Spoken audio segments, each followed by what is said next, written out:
Salam, salam sejahtera dan sukacita bagi semua saudara-saudari dimanapun Anda berada. Renungan ini temanya adalah bagaimana supaya kita tidak tergelincir masuk neraka. Saudara, alasan masuk di dalam neraka karena satu, yaitu perbuatan dosa. Dosa adalah maut.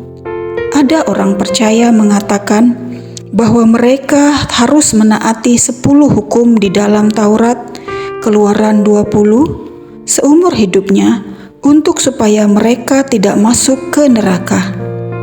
Ada juga orang percaya mengatakan bahwa mereka harus mempelajari dan melakukan upacara-upacara dan tradisi-tradisi agama tertentu atau perintah-perintah agamawi demi untuk supaya tidak masuk ke neraka.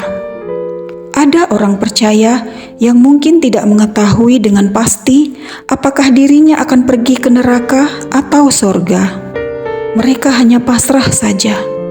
Tidak satu pun dari pandangan-pandangan ini benar adanya. Mengapa? Karena di dalam kitab suci sangat jelas menunjukkan dalam hal bagaimana seseorang bisa menghindari masuk ke neraka setelah kematian. Kitab suci menggambarkan neraka sebagai suatu tempat yang sangat-sangat menyeramkan dan sangat-sangat mengerikan. Ingat, sekali lagi saya katakan, sungguh sangat mengerikan. Neraka digambarkan sebagai api yang kekal. Matius 25 ayat 41. Api yang tidak terpadamkan. Matius 3 ayat 12. Kehinaan dan kengerian yang kekal. Daniel 12 ayat 2. Suatu tempat di mana api tidak padam dan tempat ulatnya yang tidak pernah mati, yang menggerogoti orang yang berdosa. Markus 9 ayat 44 sampai 49. Kebinasaan selama-lamanya.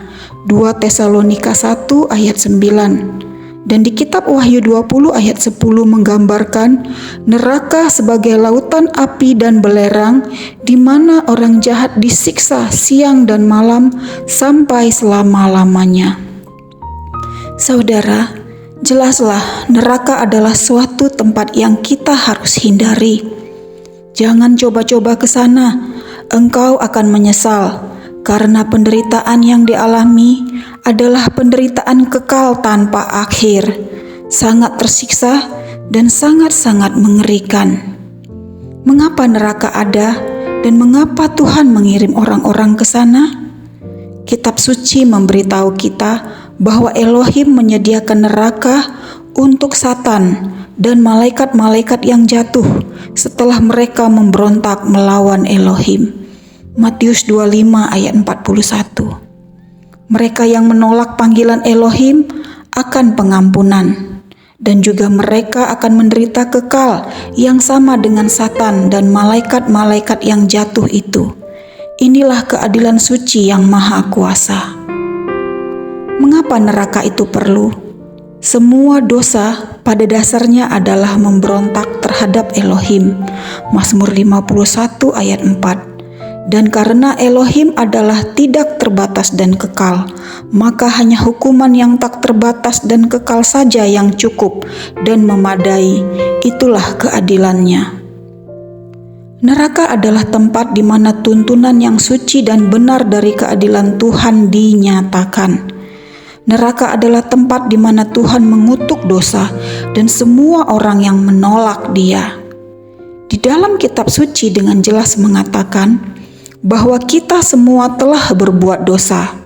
Pengkhotbah 7 ayat 20 dan Roma 3 ayat 10 sampai 23. Sehingga sebagai akibatnya kita semua yang berdosa layak untuk masuk ke neraka. Jadi, bagaimana agar kita tidak masuk ke neraka? Karena hanya hukuman yang tak terbatas dan kekal sajalah yang cukup, maka harga yang tak terbatas dan kekal harus dibayar. Elohim sangat adil, namun Dia penuh kasih. Solusinya, Elohim harus menjadi manusia, yaitu di dalam Yeshua HaMasyiah, untuk menolong umat manusia yang berdosa. Dalam Yeshua HaMasiah, Tuhan tinggal di antara kita, mengajar kita, menyembuhkan kita. Tetapi hal itu bukan misi utamanya. Tuhan menjadi manusia, Yohanes 1 ayat 1 dan 14. Misi utamanya adalah supaya Dia bisa mati untuk kita.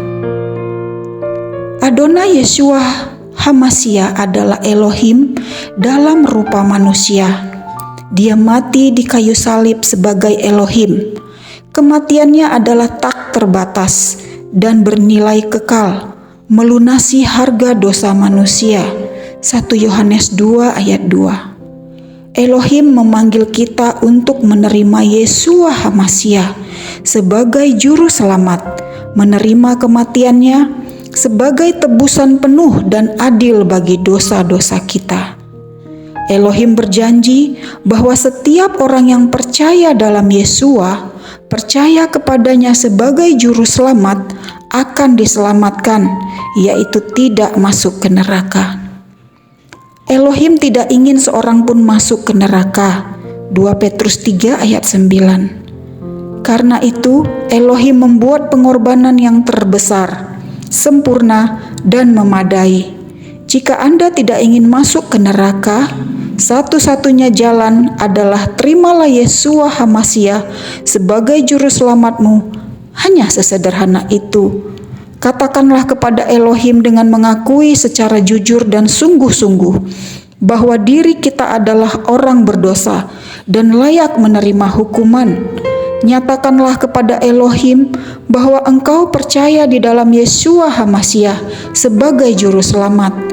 Mengucap syukurlah kepada Bapa Surgawi, Yahweh Elohim, untuk keselamatan dan pembebasan dari neraka, untuk penghukuman pemberontak. Iman yang sederhana, percaya dalam Yeshua HaMasiah sebagai juru selamat adalah cara kita dapat terhindar dari neraka. Saudara-saudariku yang dikasihi Adonai Yeshua HaMasiah, mari bijaksanalah dengan hidupmu yang sangat berharga di mata Bapa Surgawi. Hidup kita sangat berharga sehingga Bapa Surgawi harus meninggalkan tahta kudusnya untuk menjadi serupa dengan manusia untuk menebus dosa-dosa kita. Itu sudah cukup menunjukkan kepada kita bahwa manusia adalah ciptaannya yang sangat berharga di matanya, yang segambar dan serupa dengan Elohim. Jadi kita segambar dan serupa Elohim. Kejadian 1 ayat 26. Jangan sia-siakan waktumu hanya untuk mengejar hal-hal yang bersifat sementara, duniawi, urusan makan, dan lain-lain. Tetapi kejarlah hal-hal yang bersifat surgawi. Itulah harta yang sangat berharga, yaitu kehidupan kekal. Berpaling kembali kepada Tuhan, bertobat, tinggalkan dosa dan percaya kepada Yeshua HaMasiah. Ambil langkah iman dengan dibaptis, yaitu permandian air, hidup kudus, taat perintah firman Elohim, bertekun selalu di dalam doa, persekutuan dan perjamuan. Maka engkau akan menjadi sempurna di hadapannya, siap dijemput dan diangkat menjadi mempelai Yeshua HaMasiah, kapanpun kita selalu siap di hadapannya. Demikianlah renungan ini untuk menjadi berkat bagi kita semua. Sukses besar bagi Anda semua. Shalom. Abba Yahweh Beshem Yeshua HaMasiah memberkati. Haleluya, haleluya. Amin.